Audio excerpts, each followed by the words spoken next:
You have always mistaken your suffering for sanctity. You believed that by absorbing the pain of others, you were fulfilling some divine role, perhaps even achieving a higher spiritual frequency. But what if I told you that your forgiveness, endlessly given and seldom earned, was not a sign of strength, but a symptom of unconscious bondage? The empath, as we name this archetype, is not born from light, but from injury. It is the child who learned to monitor the emotional climate of others in order to survive. It is the daughter who read her mother's silence like a prophecy. The son who deciphered his father's rage like sacred scripture. This sensitivity was not a gift bestowed. It was a survival mechanism evolved in the shadows of unpredictable affection. And so the empath grew fragile in their strength, radiant in their wound. But here lies the danger. Empaths often conflate love with self-erasure. They offer forgiveness like a sacrament, even to those who violate the soul. Why? Because deep in the unconscious, there is a terrifying belief that if they cease forgiving, they will cease being loved. They fear rejection, not just of the other, but of the self that was forged in pleasing the other. So they forgive the narcissist, the abuser, the betrayer. They make excuses for the mask wearer, and in doing so, forget that they too are wearing a mask called peace, a mask called compassion, a mask that hides the rage of the abandoned child within. But there comes a sacred rupture, a moment of reckoning, when the empath stops forgiving, when the soul, exhausted from turning the other cheek, turns inward instead.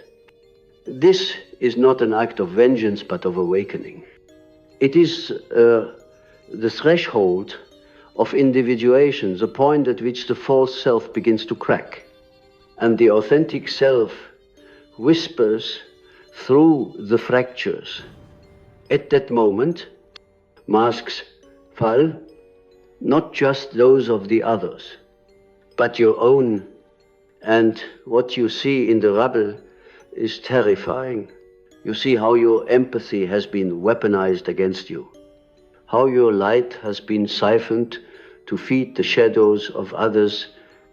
You see the truth. You were too kind to speak and too frightened to admit that not everyone who needed you was worthy of you. When the empath stops forgiving, they begin remembering the moments they swallowed truth to keep the peace, remembering the times they apologized for things that wounded them just to maintain connection. They recall, not with bitterness, but with brutal clarity, how they betrayed themselves in the name of harmony, and they weep not for the other, but for the self they abandoned at the altar of approval. But this grief is sacred. It is the alchemical fire that burns the false persona and forges the soul in gold. Do not mistake this fire for cruelty. When you stop forgiving those who refuse to change, you are not becoming cold, you are becoming conscious. You are no longer participating in the grand illusion of projection where the empath sees the wounded child in the predator and believes they can mother it into light. This is not love. It is enmeshment masquerading as compassion. It is the archetype of the martyr fused with the illusion of the savior.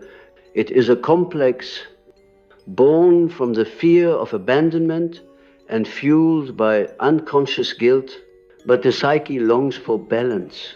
And so, in dream after dream, the unconscious sends messages, wolves wearing the face of lovers, broken clocks that bleed, houses with locked rooms you never enter. These are not just symbols, they are psychic alarms, warnings from the self, that your forgiveness has become a prison, that your mercy, unchecked by discernment, is spiritual self-harm. When the empath finally heeds the message, they step into the terrifying realm of shadow work. Here they encounter the rage, they buried beneath kindness, the resentment that simmered under their smiles. The truth they feared would make them unlovable. And here is where the miracle begins, because in embracing that shadow, the empath reclaims their sovereignty. They no longer seek redemption in the eyes of the other. They see clearly the mask of the wounded manipulator, the predator cloaked in praise, the vampire cloaked in charm, and they speak not with fury, but with finality. They say no, they say leave, they say I see you. And when they do, the masks fall, because the spell is broken. The performance ends when the audience walks away. The narcissist cannot mirror what you refuse to project. The manipulator cannot twist what you no longer hide.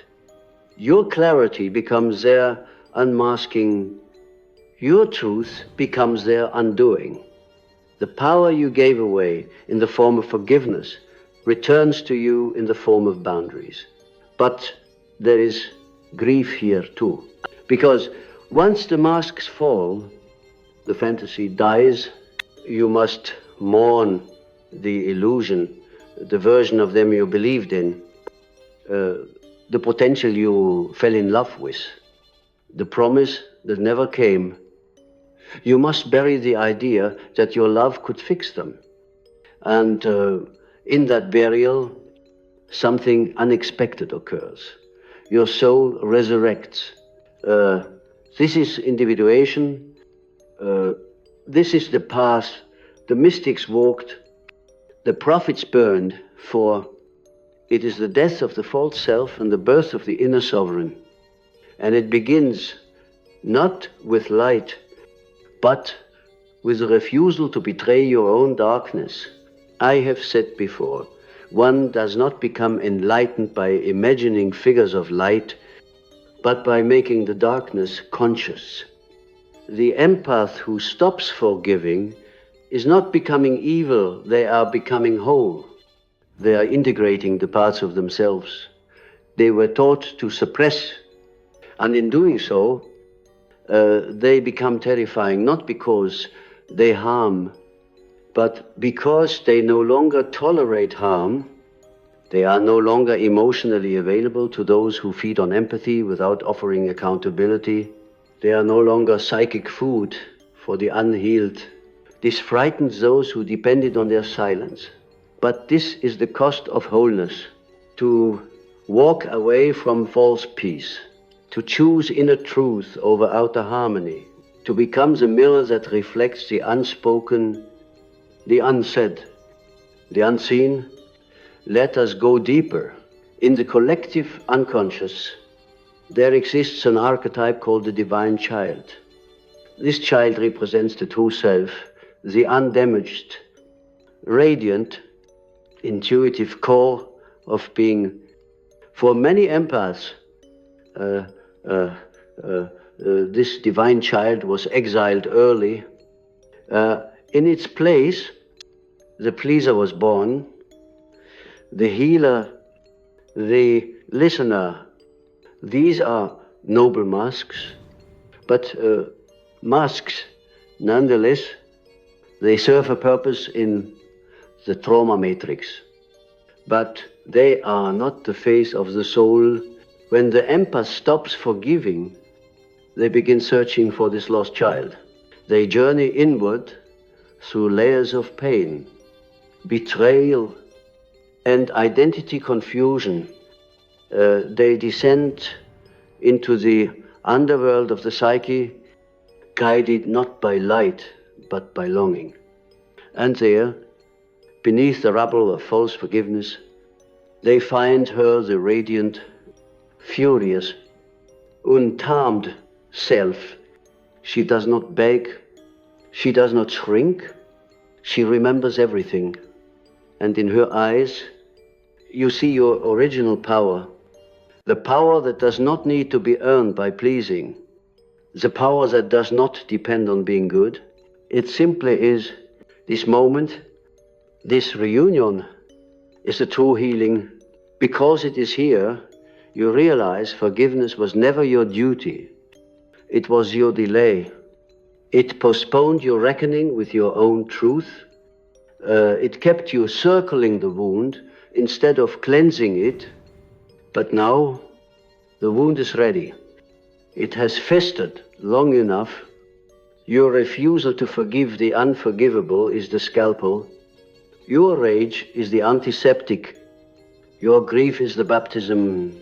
And you emerge not as the empath who absorbs, but as the mystic who transfigures. You no longer forgive in order to keep the peace. You forgive when the soul is ready. When the wound has spoken, when the truth has been honored, not a moment sooner. This is divine timing, not emotional obligation. The psyche heals on its own clock. Those who demand your forgiveness on their terms are not seeking reconciliation, they are seeking control. Let them fall. Let every mask shatter.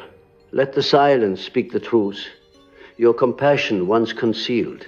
Because when you stop forgiving what should never have been endured, you stop betraying the sacred within you. You begin to hear again the voice of the inner God, the whisper of your ancestors, the truth in your bones. It says, you were never meant to be food for their shadows. You were meant to bring light to your own. And once you begin to honor your own light, something astonishing happens. The world rearranges itself around your new frequency. What once sought to feed on your silence now trembles in the face of your sovereignty. The same people who once leaned on your kindness now accuse you of cruelty, not because you are cruel, but because you no longer allow them to drink from a well they never helped fill. This is the sacred price of awakening, to be misunderstood by those still dreaming. Let them sleep. You are not here to keep their illusions intact. You are here to embody truth. And truth, though healing, is not always gentle.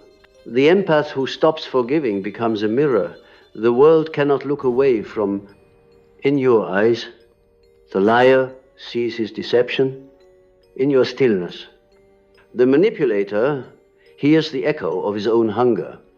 In your refusal to excuse the inexcusable, you force the world to feel what you once absorbed. You no longer metabolize the emotions of others. You return them, not with vengeance, but with clarity. This clarity is sacred. It is the sword of the psyche, the blade that cuts through projection and illusion. It is the voice that says, no more, not out of rage, but out of reverence for the self. And in that reverence, you find something far more profound than forgiveness. You find alignment with a deeper self, with a silent knowing that has always dwelled beneath your need to please the part of you that watched quietly as you gave chance after chance to those who never changed, the part of you that held its breath every time you betrayed your own boundaries. That self is no longer whispering. It is roaring because it remembers what you forgot, that your energy is sacred, that your body is an altar, that your presence is not a gift to be squandered by the unworthy. This is what the world calls your change. But it is not change. It is a return. Return to essence. Return to center. Return to the truth that predates every mask you wore to survive. And as you return, you begin to see the archetypes clearly. The vampire who feeds on emotional labor disguised as need, the false prophet who weaponizes your hope to extract devotion, the eternal child who demands rescue without responsibility. You once forgave these roles endlessly because you saw the hurt behind the mask. But now, how you understand, seeing their pain does not obligate you to suffer with them. Compassion without discernment is self-abandonment. And the empath who wakes up must make a sacred vow not to stop loving, but to stop leaking, because leaking love into bottomless wells is not generosity. It is martyrdom. It is the shadow of the savior complex, an archetype born when the child believes their worth is measured by how much they can heal in others, what remains broken in themselves. But you are not a wound mender. You are a light bearer. And light does not repair the darkness, it reveals it. This is your new role, not to fix, but to reflect, not to absorb, but to illuminate, not to forgive recklessly, but to bless wisely. And here, in this clarity, you begin to forgive for the right reason, not to keep the connection, but to release the chain, not to deny the pain, but to bless the lesson. You no longer forgive to forget. You forgive to remember who you are, beyond the hurt. And sometimes forgiveness isn't spoken. Sometimes it's simply the way you walk away, without ceremony, without explanation, without offering another piece of your heart as a parting gift, because you now know those who deserved your love never needed your forgiveness, and those who demanded forgiveness never truly loved you. This revelation shatters every false belief. It ruptures the myth that says love means sacrifice without end. That healing requires self-erasure, that boundaries are unspiritual. These are lies echoes of a culture that reveres the empath only when they are silent, compliant, and bleeding for others. You will not bleed anymore. The blood has already been shed. It watered the soil of your awakening. It baptized the roots of your sovereignty. Now you bloom, not in spite of your pain, but because of it. Because every betrayal was a mirror, every wound a doorway, every silence a teacher, and in the end, the greatest forgiveness you offer is not to them, but to yourself. You forgive yourself for mistaking trauma for destiny, for calling emotional starvation unconditional love, for confusing projection with prophecy.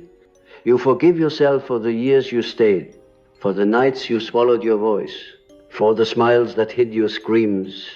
And in that self-forgiveness, a miracle unfolds. The masks fall from your own face.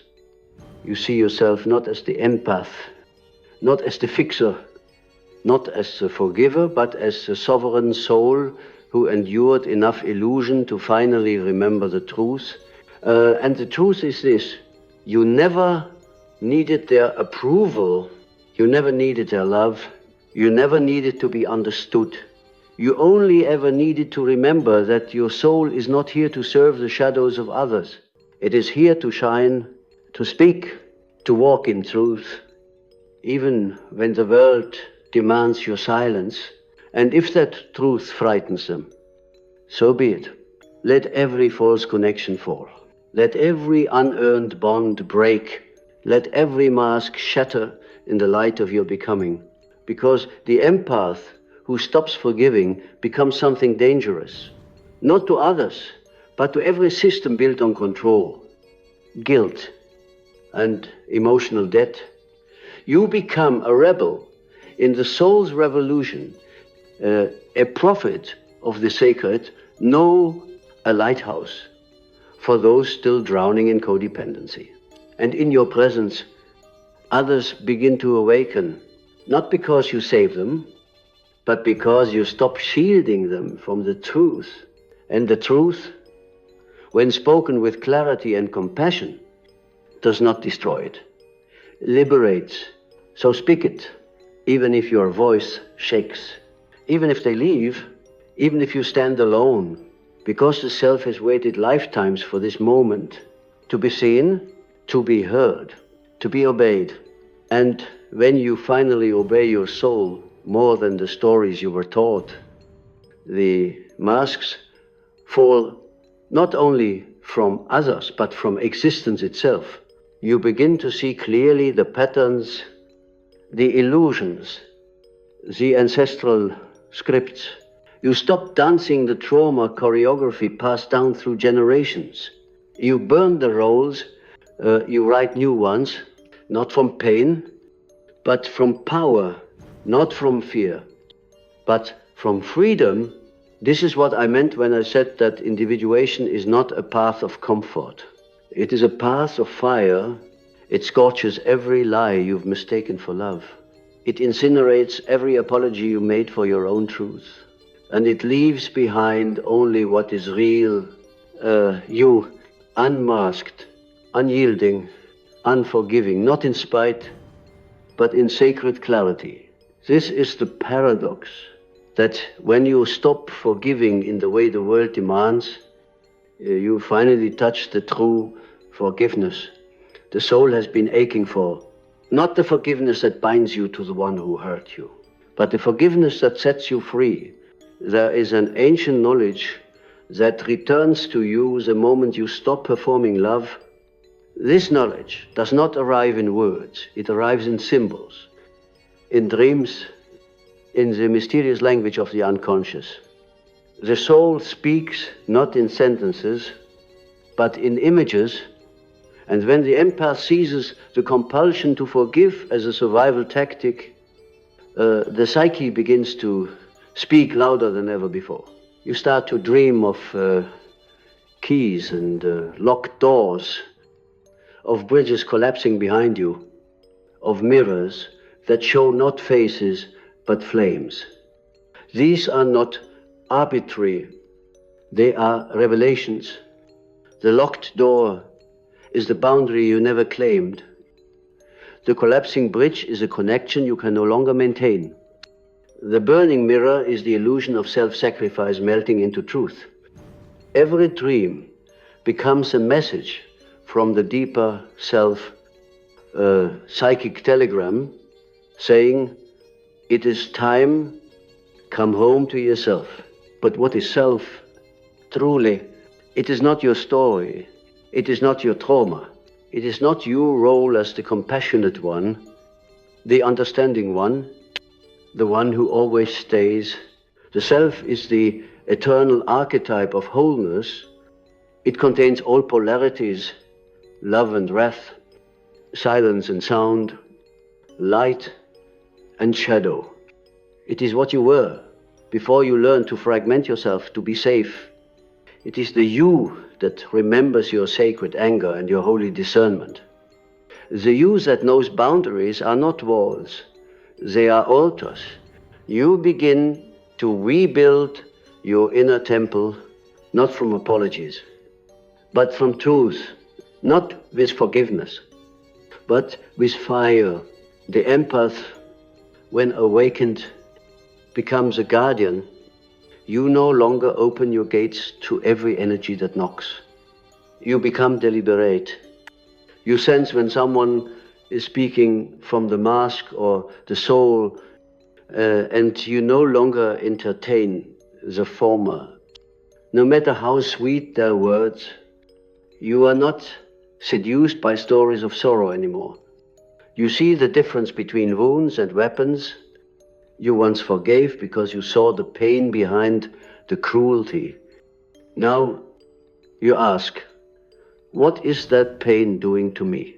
This is a sacred shift. You are no longer a sponge, you are a mirror. The sponge absorbs the poison of others and calls it purpose. The mirror reflects the truth without losing its shape.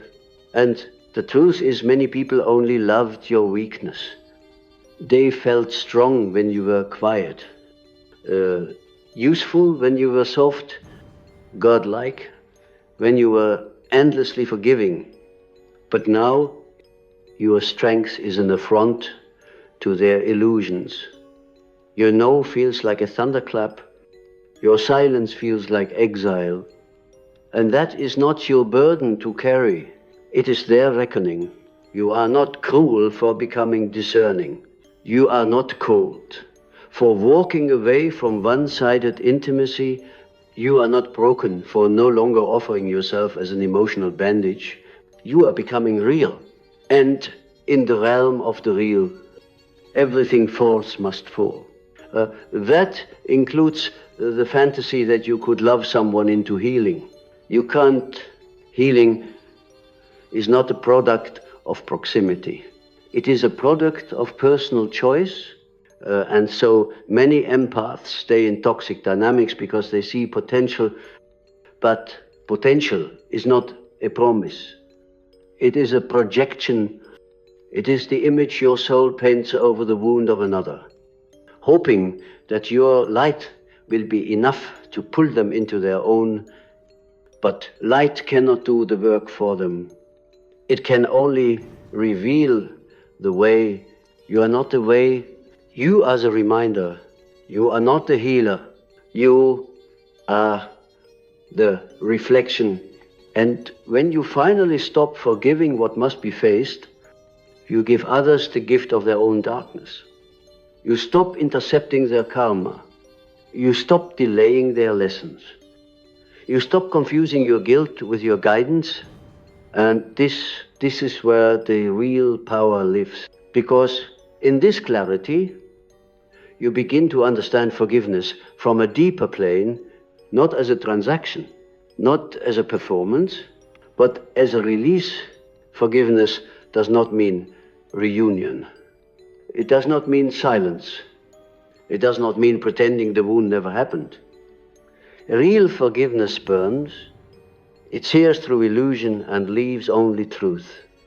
And the truth is that some people were not meant to stay. Some were meant to crack your heart open so your soul could rise through the fracture. Do not grieve their absence. Honor their function. They were initiators, not partners. They were catalysts, not companions. And the empath, when awakened, stops trying to make trauma into romance.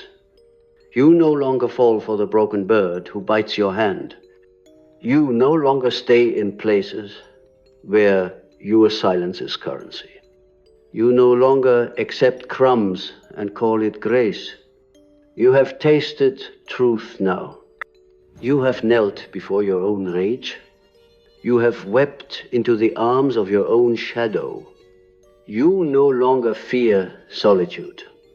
You fear self-abandonment. So when someone asks, why can't you just forgive me? You answer with sacred honesty. Because forgiveness is not mine to give, it is yours to earn. And if they cannot hold the weight of your boundaries, they never deserved the warmth of your empathy. Let them fall. Let them label you as harsh, unforgiving, arrogant. Let the narratives twist, because the truth cannot be tarnished by perception. You are not who they remember. You are who you have reclaimed, and your reclamation is holy. It is the return of the sacred no, the reappearance of the buried self, the awakening of the divine mirror who reflects without apology. This is not bitterness. This is resurrection. You no longer carry the cross of everyone else's redemption. You let them meet their own reflection. You stop being the detour from their accountability. You become the altar where only truth is allowed to kneel. And yes, the path gets lonelier before it gets lighter. You will lose many who fed off the version of you that was always available, always agreeable, always in emotional debt. But what you gain is priceless yourself, unmasked, unmoved, unbreakable. And in that stillness, in that clarity, in that radiant sovereignty, the right ones come, the ones who don't need you to be weak, to feel strong, the ones who see your light and bow to it, not harvest it, the ones who come not to take, but to co-create, and you know them by how your nervous system rests in their presence, by how your intuition expands, not shrinks, by how truth flows between you, like an unfiltered stream. This is the reward of sacred clarity, not peace with everyone, but peace with yourself. And in that peace, you discover something deeper than forgiveness. You discover self-loyalty. And self-loyalty, dear soul, is the final stage of healing. Self-loyalty is the vow you make to never abandon your truth again. It is the quiet but mighty covenant with the self, forged not in moments of triumph, but in the raw aftermath of betrayal. You do not arrive at this place of wholeness by chance. You arrive because your soul was broken open again and again until it remembered its original shape. And that shape was never built to carry the weight of everyone's unhealed wounds. It was built to reflect the divine. You, who were once the empath pleading for peace, now become the mystic. Who knows that peace does not come from external validation? It emerges from internal alignment. You begin to realize that some of the deepest forgiveness you will ever experience is a forgiveness of your own complicity in your suffering. Not as blame, but as awakening. You see how you stayed in places that asked you to shrink, how you silenced yourself in relationships that fed on your suppression. You acknowledge your role, not to shame yourself, but to free yourself, because awareness is liberation. And liberation is not painless. To become free, you must let every illusion burn. You must look in the mirror and admit that you built connections on hope, not reality. That you gave your loyalty to masks, not souls. That you confused consistency with love, and in doing so, you stopped loving yourself. That is the wound beneath the wound, the one that forgiveness cannot touch. Only self-honesty can, but when you touch it, when you finally say, I see you, to your own abandoned self, a tectonic shift unfolds, the psyche rearranges, the shadow integrates, the mask drops, and the soul begins to pulse with something ancient and electric. It is not empathy, it is not even forgiveness. It is presence, pure, unapologetic, sovereign presence. You begin to live from the center instead of the edges, from the core instead of the cracks. And that presence becomes your new language. You speak less, but say more. You do less, but impact more. You give less, but everything you give is sacred. No longer diluted by fear, your love becomes a fire that only the courageous can hold, and many will not.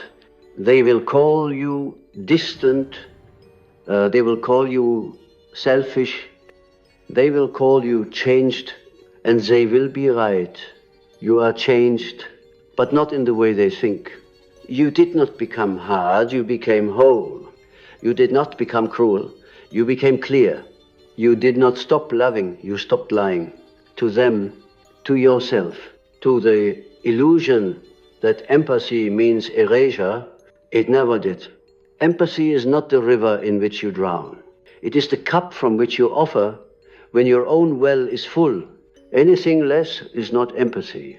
It is self-abandonment disguised as love. And the world does not need more abandoned selves. It needs embodied souls. The empath who stops forgiving becomes this embodiment. You become the one who walks into a room and shifts the atmosphere, not because you are agreeable, but because you are authentic. You are no longer the emotional sponge, you are the emotional compass. Your presence makes the masks fall because your energy no longer entertains them. And the world, unaccustomed to truth without apology, will resist. It will push back. It will try to seduce you into old patterns with flattery, guilt, shouts, but you no longer dance for breadcrumbs. You feast on truth. You drink from the well of your own knowing. And in that knowing, the most powerful healing unfolds not just for you, but for those around you, because when you refuse to participate in dysfunction, you expose it. When you refuse to absorb someone's rage, they are left to feel it. When you say no with sacred calm, you invite others to meet themselves. This is what healing truly is. Not fixing others, but becoming so whole that your presence is medicine, so honest that your silence is a sermon, so sovereign that your no is a mirror in which others finally see their patterns. You are not a forgiver anymore. You are a revealer. And revelation is the beginning of transformation, but let us speak of grief again. For it is the final gate. You will grieve what you lose when you stop forgiving everyone. You will grieve the versions of yourself that kept the peace at all costs. You will grieve the relationships built on unspoken resentment. You will grieve the mask that once made you lovable to the emotionally unavailable. Let the grief come. Do not resist it. Grief is the echo of detachment. It means you loved. It means you stayed too long. It means you hoped. And now it means you are free, free to love in a new way, not as currency, not as performance, but as essence. You love now because you are full, not because you are afraid. You give now from overflow, not obligation. You serve now from truth, not trauma. And that love, clear, fierce, untainted by guilt, is the love the world has forgotten. The love the wounded cannot manipulate. The love that says, I will not carry your shadow for you, but I will stand in mine while you meet yours. This is what the empath becomes when they awaken, not softer, stronger, not louder, wiser, not forgiving everyone, but loyal to the self that no longer needs to. So let the masks fall. Let the narratives collapse. Let the ones who fed on your weakness call you hard. Let them grieve the version of you that made their denial comfortable. Because you have awakened, you have remembered, you have returned, and in your return, the world becomes a little more honest, a little more whole, a little more sacred. So I leave you not with advice, but with a reminder. You are not here to be understood by the unhealed. You are not here to make yourself small so others feel tall. You are not here to forgive what broke your soul into silence. You are here to become what you were before the world asked you to forget. You are here to burn, to blaze, to walk through the fire of your own awakening and emerge with nothing false left on your skin. Because when the Empath stops forgiving, the soul begins speaking, and the masks fall not as punishment, but as prophecy fulfilled, as the sacred unraveling of illusion, as the beginning of truth, and the return of you.